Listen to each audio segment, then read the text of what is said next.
banyak sekali sumber yang Tuhan bisa munculkan dalam hidup kita, tidak hanya satu sumber. Nah, tapi untuk munculnya sumber-sumber itu, ayat ini memberikan suatu syarat atau warning atau sudah kunci untuk melihat mata air itu, melihat sumber-sumber itu keluar. Kuncinya adalah jaga hati.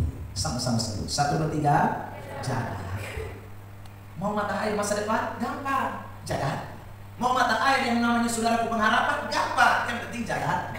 Mau mata air yang saudara terkasih dalam damai sejahtera? Gampang. Keberhasilan, kesuksesan, semua gampang. Yang penting di sini kuncinya, jaga hati.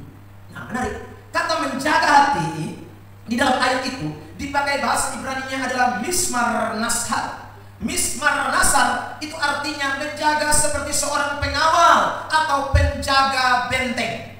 Saudara terkasih. Jadi semacam ada menara atau ada saudara menara jaga. Ada orang di atas, lalu kemudian dia kontrol, dia perhatikan dari mana musuh datang. Itu yang dipakai kata itu, saudara, di dalam ayat ini. Jadi hati kita itu kita mesti jaga seperti pengawal benteng yang menjaga. Artinya apa? Ada musuh yang mau menyerang hati kita, ada bahaya yang ingin mengotori hati kita, ada saudaraku serangan musuh yang mau merusak hati kita. Sebab dia tahu waktu hati saudara dijaga, sumber keluar, hasil nyata. Maka hati menjadi pusat serang, hati menjadi seincaran, hati menjadi target untuk menghancurkan hidup. Selamat datang di channel YouTube Pendeta Ebenezer Playmo. Jangan lupa subscribe.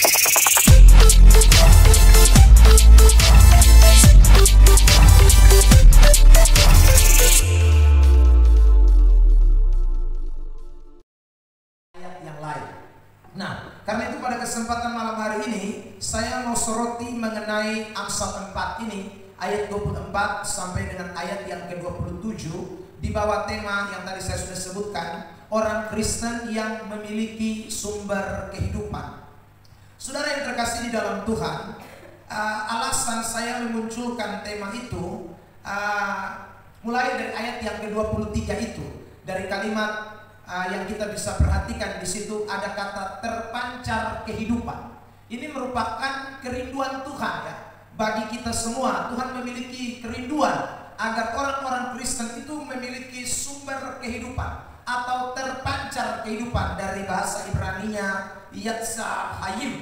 Jadi sumber-sumber kehidupan bukan bermakna asal tetapi jenis. Jadi kalau disebut sumber-sumber itu berarti lebih daripada satu. Kalau dikatakan saudaraku sumber-sumber itu berarti jenisnya atau hasilnya lebih daripada satu. Kalau kita berbicara asal memang cuma satu, sumbernya cuma satu kalau kita bicara asal. Tapi ayat ini tidak berbicara tentang asal atau saudaraku dari mana. Tetapi ayat ini bicara soal sesuatu yang dihasilkan. Dengan kata lain bahwa Tuhan itu menjanjikan kalau kita ikut Tuhan, kita sungguh-sungguh dengan Tuhan, maka Tuhan itu akan menghasilkan banyak sumber, bukan satu sumber. Tuhan itu akan menghasilkan banyak mata air, bukan satu mata air.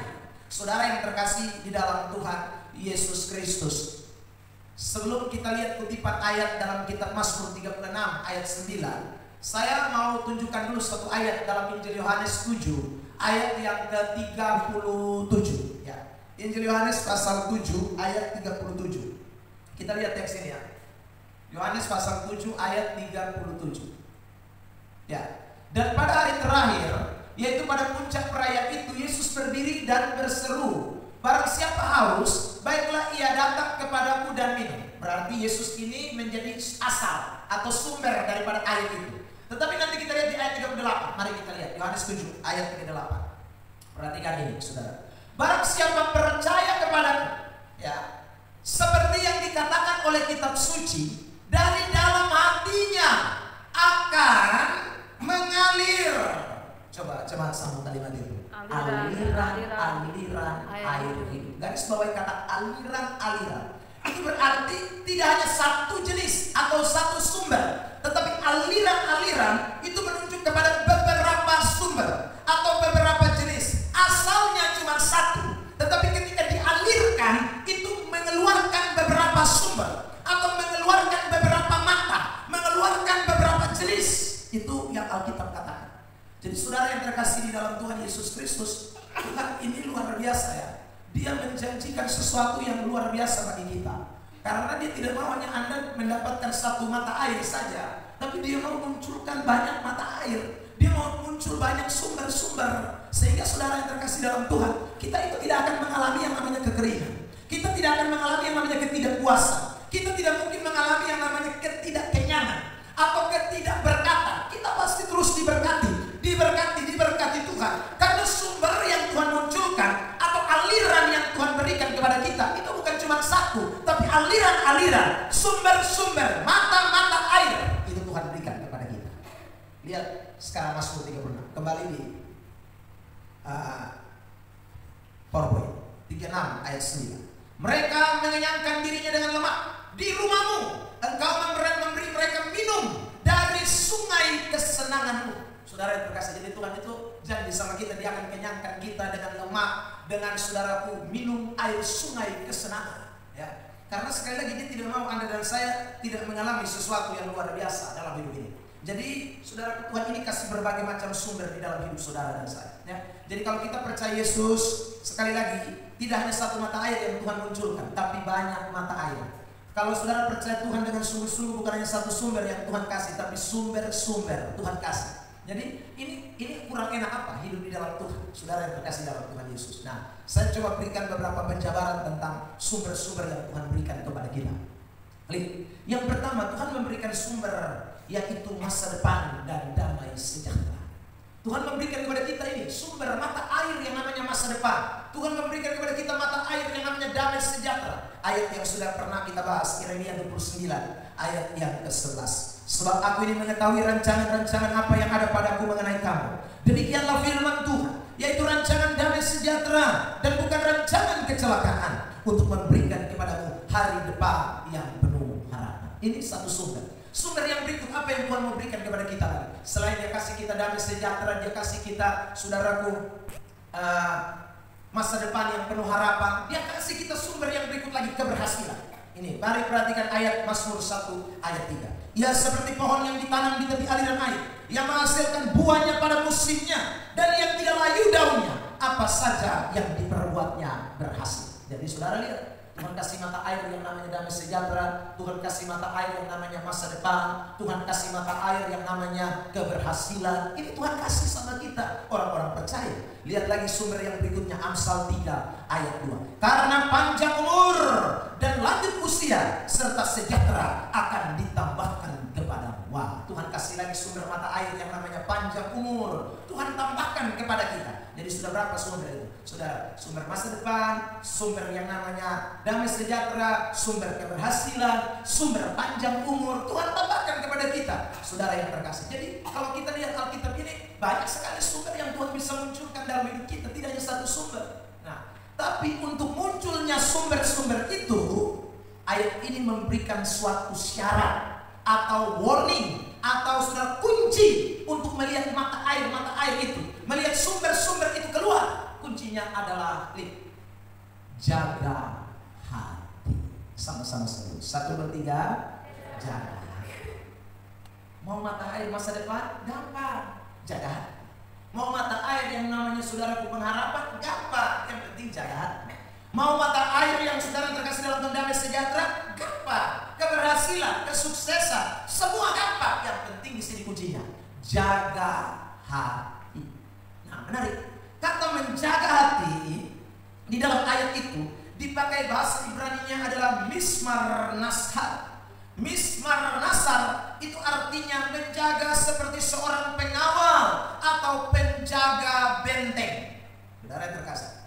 Jadi semacam ada menara atau ada saudaraku, menara jaga. Ada orang di atas, lalu kemudian dia kontrol, dia perhatikan dari mana musuh datang. Itu yang dipakai kata itu, saudaraku, di dalam ayat ini. Jadi hati kita itu kita mesti jaga seperti pengawal benteng yang menjaga. Artinya apa? Ada musuh yang mau menyerang hati kita. Ada bahaya yang ingin mengotori hati kita.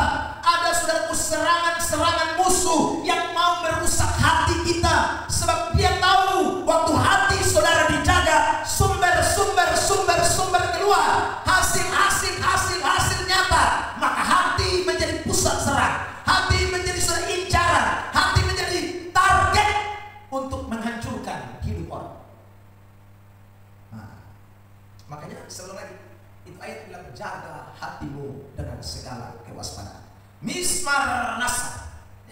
seperti pengawal yang berjaga-jaga.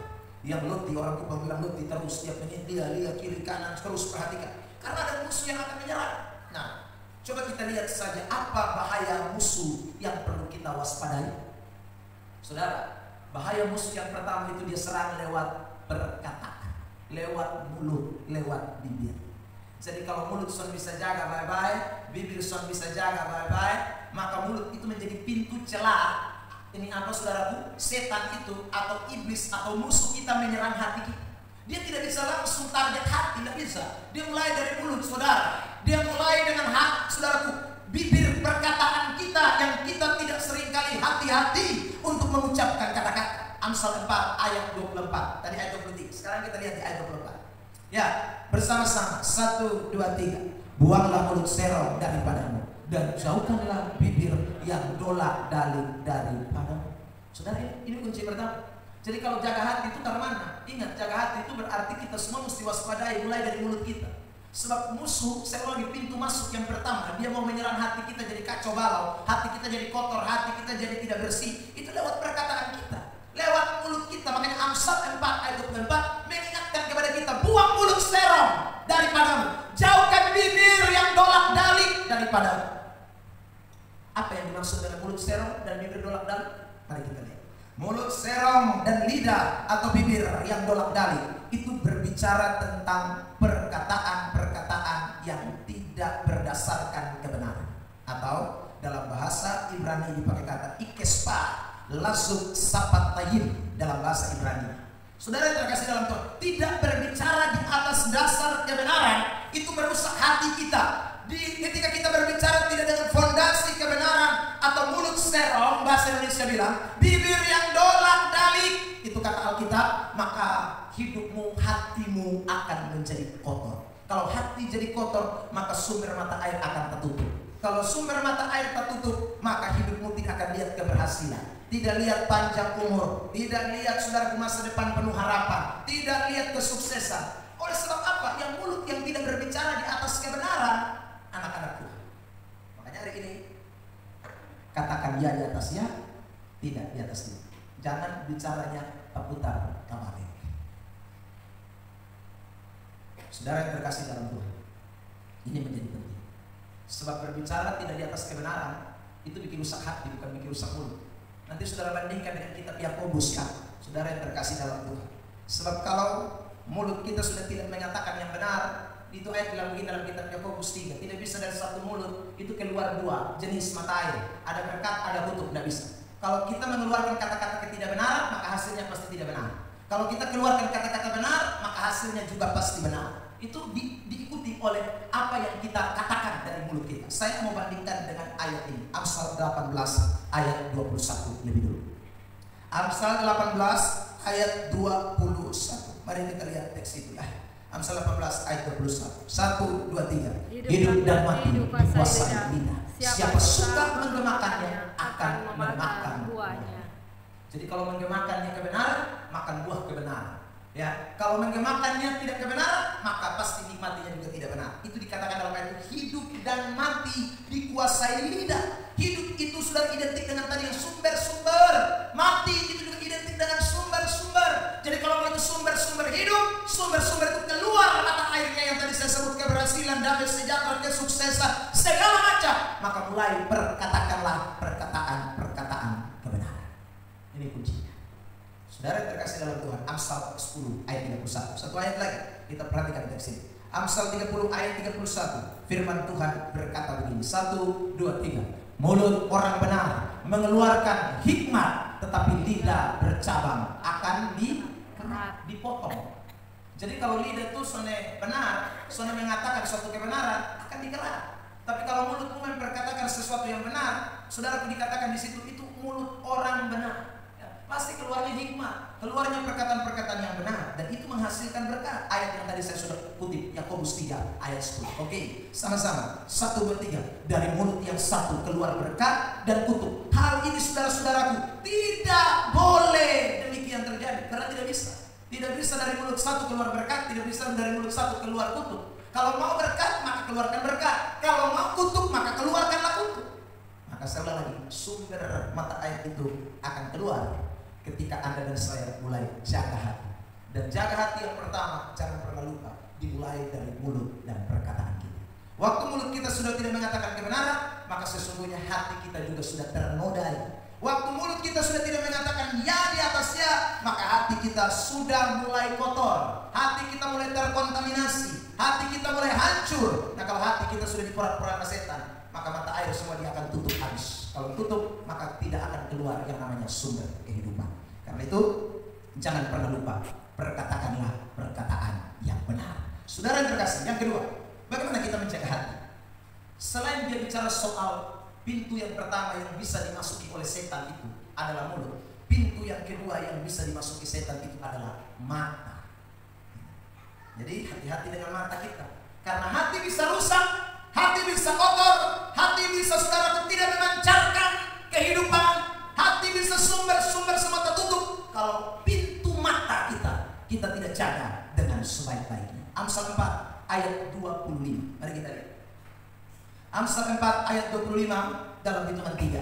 1, 2, 3. Biarlah matamu memandang terus ke depan dan tatapan matamu tetap ke muka.